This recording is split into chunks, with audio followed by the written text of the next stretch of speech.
Hey everyone, today I'm going to share with you 5 tips how to use your markers like a pro. Tip number 1. How to open your markers without dripping ink all over the paper. We've all been there, right?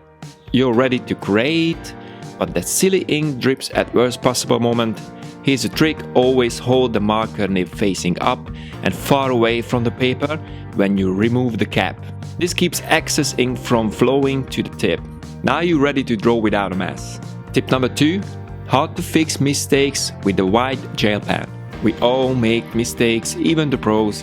If you accidentally gone outside the lines, or you have some little unwanted dots as I mentioned before, and if you're not too big, just take your gel pen and carefully cover the mistake. You will barely notice there was even an error.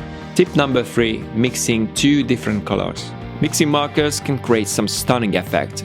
To blend colors seamlessly, start by laying down the base color. Start with the lighter shade if possible, then layer the second color over it while it's still wet. You can use a blending pen, but personally I never do, but it doesn't mean it's a bad idea. I highly recommend to have a spare paper where you can experiment first before you draw on your art. Tip number 4. Avoid painting on outlines if you can.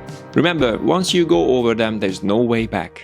I highly recommend to draw the outlines very visible, so you don't have to worry about deleting some unwanted lines, especially when you use yellows or light colors. And finally, tip number 5.